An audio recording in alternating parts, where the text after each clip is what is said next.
Zombies. They truly are the J.K. Simmons of bad guys. If they had their own Internet Movie Database entry, it'd just be a single picture of a Mobius strip, each one starring in their own game called Slower, Zombie Number 1, or Zombie That Explodes, Falls in Love, and then turns into Green Smoke Number 4.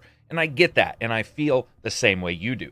So when World War Z, the game, was announced, I thought to myself, hey, maybe this is the airplane flying variant, and we can have some zombie airplane dogfighting antics going on. That was probably asking too much, but let's see what it is. If you've made it this far, you're at ACG and I'm Carrick, and it's my continuing job to bring you reviews that aren't 2 minutes long or filled with sponsored bullcrap. World War Z, a third-person horde-based shooter in the same genre that made classics like Left 4 Dead a nerd household name. Where here the zombies are not only fast like freaks, but somehow figured out to build human pyramids like they're all failed cheerleaders, and leaping from the top hoping they might land in a spot close enough to you to take out the good guys by opening their mouth as they scream on by. World War Z is by Saber Interactive and published by Focus Interactive. It's out on the 16th for PC on the Epic Store and on PS4 and Xbox for the price of $34.99 and $40 respectively. Let's see how it did, shall we? As always, if you like the video, maybe subscribe. So here's my review for World War Z. Bubble wrap gun sounds, AI saviors, and the realistic fact that no one runs away from grenades. Graphics are up first. This is surprisingly better than I anticipated by a good amount, while not interposing the moody confines of neglected villages and mystical locations like, say, the Vermintide series with its rustic, medieval, gone wrong kind of artistic fantasy style. World War Z does some sound work with its own space, though, with a fallen world right after the zombie plague is spread, with each location offering a unique feeling throughout, from the doom graffiti spread around in the not-so-abandoned subways of some forgotten burg and fighting off a zombie Zerg rush as you try to gain access to the next location, or working across the docks of Tokyo trying to escape by boat, because as we all know, that worked out perfectly well for the folks at the end of the Dawn of the Dead remake. It looks very good. Locations are nicely packed out with debris and an architecture that does its best not to give you the four flat edges look many games have. While Tokyo, I would say, is both the strongest looking and weakest of the bunch of locations, with its sedate and cultured homes and unique color scheme and just setup, also hiding a larger number of structural dead ends that the other levels didn't always have in that high of a number. Each one also has some kind of environmental effects, with the verticality and vision blocking architecture of Tokyo causing you to constantly crane your neck for a bunch of dead people trying to do their best version of a flying squirrel onto your head, all the way to the snowbank-ridden locations in Moscow, to the dirt and sands of Jerusalem right after the worst week it's ever had environmentally. World War Z is not amazing, but it does hold up really nicely in this genre. I wouldn't say the levels are incredibly complex, and most do hinge on objectives that range from go to this touchpad and enter a key combination, or go to this power breaker and switch it on. They at least offer a good amount of horizontal and vertical gameplay space to keep the flow going and keep you always guessing where enemies are going to come from. In fact, with the huge number of zombies, I wasn't sure what to expect, but the first time a horde came piss-tearing through the back end of a Japanese maple garden into our team, obviously starving for the last human biscuit, it actually looks really good, with many animations playing out for them, tripping and falling all over themselves or rolling around as they try to take corners too fast, leap off and around cars, and so forth. It really does look pretty good, and with the sheer number of zombies involved, the game up close looks better than I thought, with satisfying snarls of primal bloodlust curling up on faces of the enemies as they get close. Also, collision detection is handled a bit differently here with some tricks. For instance, it's a bit less model-based and a bit more about the enemies having a zone that they won't pass through if another enemy is close, but that can get overridden at times, and so occasionally you have that moment where you have three zombies who seem to have merged into a flesh-eating Shiva, arms and fingers ripping and grabbing and slashing. But it's not as obvious as you would expect or as we've seen in other games.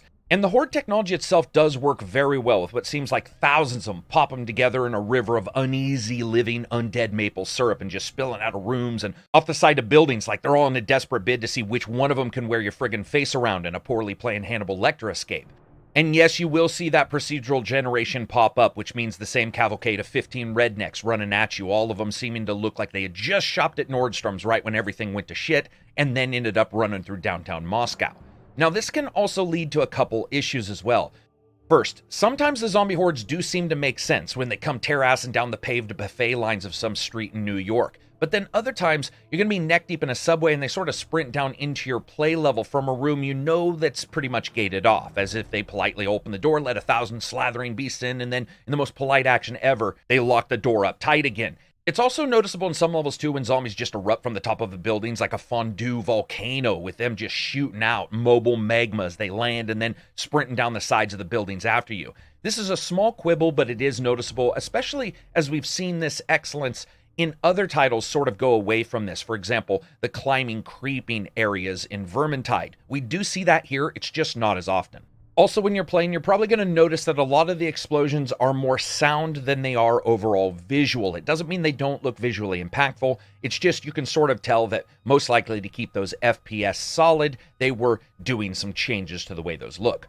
Lastly, some of the locations can look a little bit funky. For instance, Moscow with its frozen out wintered locations that for some reason seem to have got about 10 times more snow than normal just because the zombies attacked like they were all friggin' weather wizards before they died. It's done for dramatic effect though, and to me, honestly, it was pretty much fine.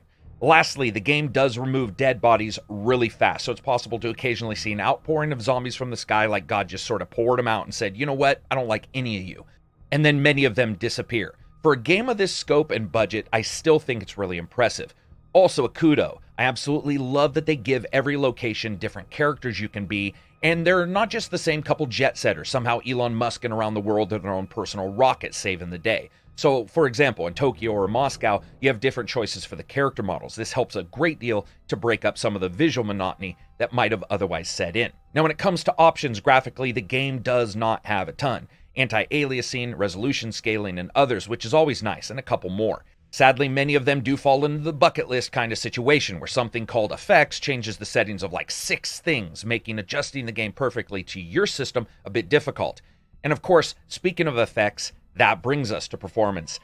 And I gotta say, it's actually also surprisingly good. On the console, sadly, you are looking at 30 FPS, a 900p resolution on the Xbox and PS4 running at 1080p. Surprisingly enough, the FPS is very solid for all the platforms, with the Pro versions, unfortunately though, not getting 60 FPS modes, but getting higher resolution. On the PC though, World War Z runs insanely well. On a 4780 and a 980 Ti, 1080p with all the settings on Ultra, resulting in a lowest FPS of 85 and highs in the hundreds with current drivers. And of course, you have the ability to crank that resolution up or down. On a current i7 at 4.9 with a 2080 Ti, 4K with the lowest FPS of 80 and highs in the 150s was absolutely possible, all settings on Ultra as well. The performance really is rock solid, I have to say that. This is with DirectX though.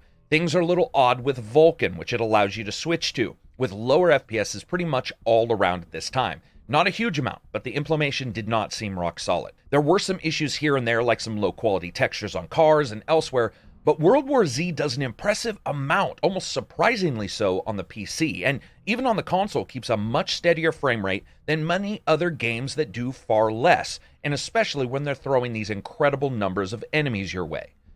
And that brings us to sound, music, and voice.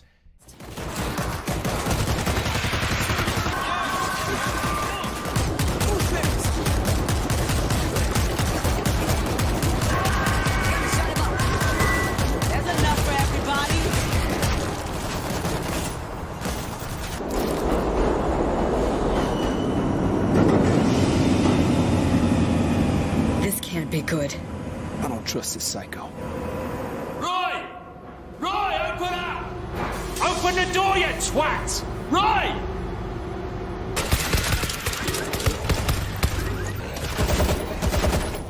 We're stuck here until we get the key.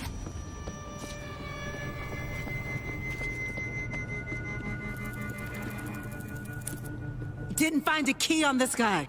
And we're going to do music first. So I would say, while this is generic to an almost extreme level, I would be lying if I didn't say it didn't really fit the mood. There's some moody acoustics and echoing, some solo strings hiding in wait every time you walk down a solitary street. Then it builds up with this drum flourish and a discordant shifting guitar sample and odd warbles that offer excellent, almost discomforting atmosphere to a lot of the battles and locations. While it doesn't elevate in terms of the arrangements themselves or uniqueness, there's sometimes to me a mastery in timing and mood that crops up, and especially here that you begin to notice. And most settings, yes, they're not really reflected in their scores. They didn't really have any connection thematically overall. It was just good music with a couple audio options as well for dynamic range. I did notice that the layering and direction information offered by the game was very good, which does help trying to identify where a horde's coming from if you're playing with the HUD off or if it's just really busy on screen.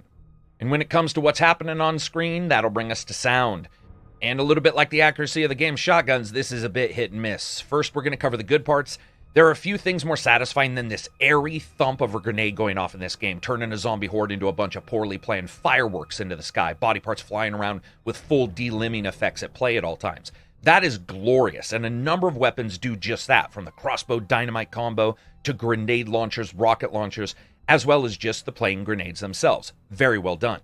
Machine guns run from sounding excellent with a nice report to being a bit on the weak side, and to keep the stealth element, really anything with a silencer sounds like someone ordered something from Amazon, then just Lord of the Danced across the bubble wrap from the delivery box. While I didn't necessarily like that, I did like the nice sound implementation they have of the acoustics when in or outside of buildings, with the reports amplifying when you sprint into a location and everything becoming this nice, tight cacophony of gunpowder reaching ignition and bodies flying around. Or slashing a machete through some chick in a flower dress and her arm flies off and hits the bus and you actually hear the thud sound.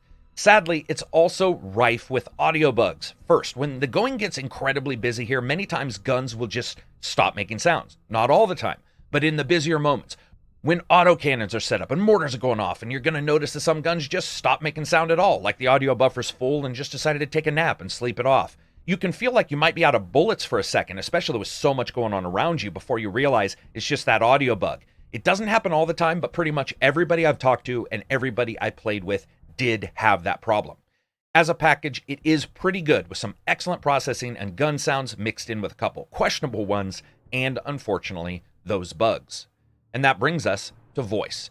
Ignoring a couple of the accents, I would say mostly this is hit rather than miss. It's not bad. One of the excellent parts here, though, is that the AI is in a constant chatter mode, informing you of enemies coming or major semi-bosses showing up and new threats always attacking. It's done very well overall, and everyone from every location has their own little things they discuss during the downtimes as you go about searching for items and locations you've cleared out. I really do like the amount of audio information you get in this game, whether it be the sound or here in the voice. I would say, while not outstanding, it wasn't bad at all.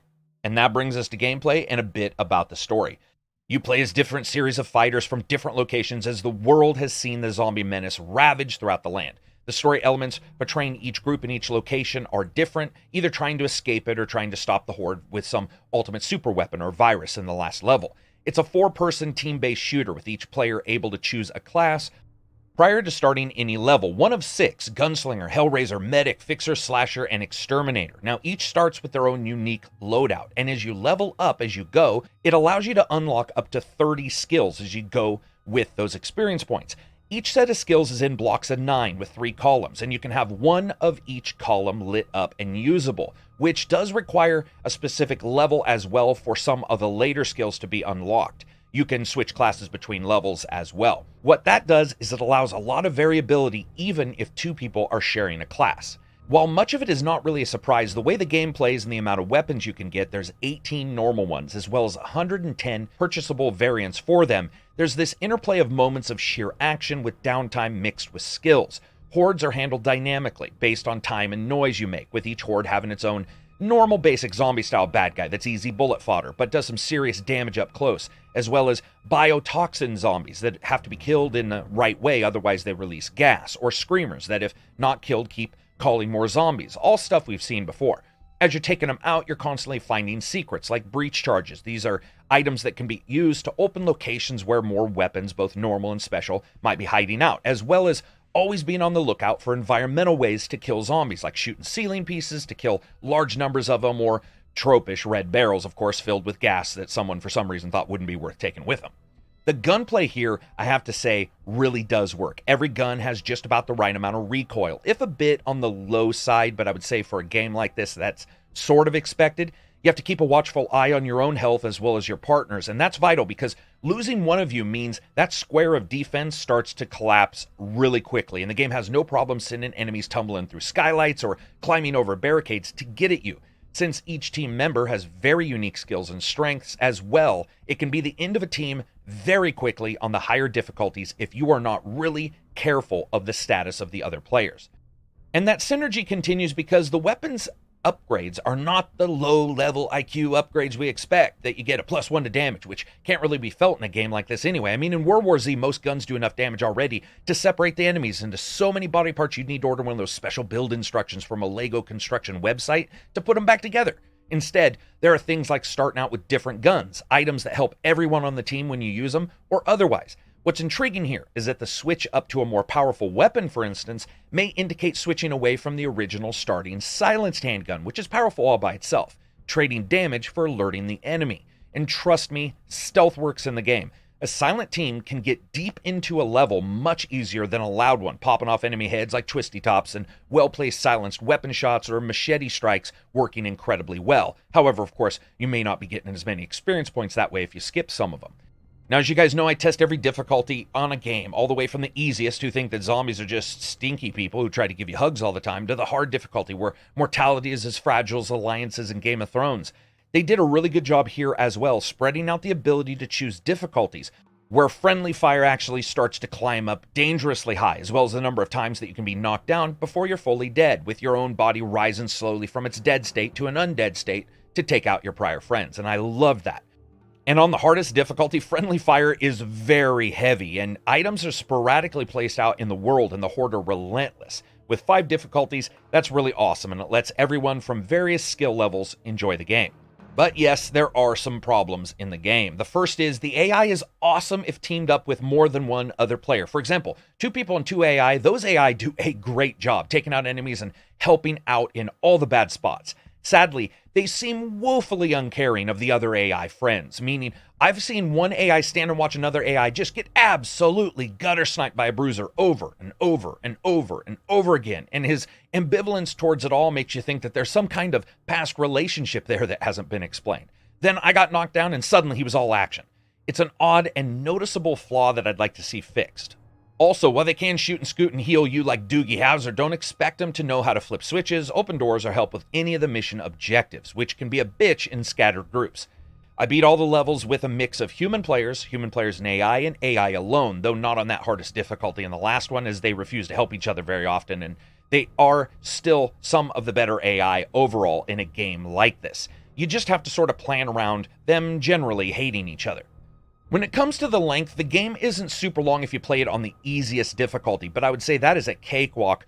Once you stop and turn that difficulty up, even just to normal, it climbs. And on the hardest, it can be an excellent trade-off of speed versus lifespan, which I dug. And of course, games like this have never been about levels overall, but leveling up. And that's going to take you a hell of a lot longer, as all the weapons have their own experience bars, and of course, you do have to buy those variants. Now, while all that is co-op mode with 4 players online and offline with bots, multiplayer is 4x4 with both teams fighting for objectives while swarms come at them. And they have their own classes, each with their own starting loadouts, and a smaller list of separate, more PvP based skills, which adds a ton of replay, and that is something I actually wasn't expecting. As a package, World War Z offers an excellent assortment of engagements, some pretty good ideas. I like a lot of the weapons in it. It's got a fun leveling system. The horde-style zombies are interesting. There's some unique moments. It is held down by no real bosses, though, but I'm not really 100% sure how they would do that. I would have liked to have seen 1 or 2. Fun factor. It's a blast. There are issues and you will notice them, but at the same time, the difficulty setting, the skills, the gun levels, the various classes, the changes in the multiplayer versus the normal game really do add up. There's a ton to enjoy here for the price, and it's a blast to grab an auto shotgun and just waste hundreds of zombies crawling up the side of a building and then realizing suddenly that they're also pouring in through the roof as well. Their desire to get to you probably far higher than their own need to live. But speaking of need to live, it is held back by that AI, and I would have liked a little bit more level design work on a couple of the locations. And that gets us to the review score itself. I review games on a buy, wait for sale, rent, or never touch it again rating scale, with rent being replaced by deep sale on PC titles, if that ends up being the score. At this price, $35 if you get it PC, $40, which is a slightly budget price if you get it on the consoles, I actually have to say this is a buy. There are a couple great entries into this category that you could be playing, but some of us have played them to death. That's why it's called a genre, not the Left 4 Dead is the only game allowed to be in this genre. Many titles offer unique elements, and World War Z does it as well, even if it stumbles occasionally. So anyway, that's it for me. I hope you guys liked the video. If you did, give it a thumbs up. maybe check out Reddit, Twitter, or Facebook. And of course, you can become a patron on my Patreon website, which allows you to get into some of the coolest places to talk about games, jump into the Discord. It helps me continue to give you guys reviews. And as always, I buy a game, even if the developer gives me a code for review. Peace out and enjoy the rest of your week.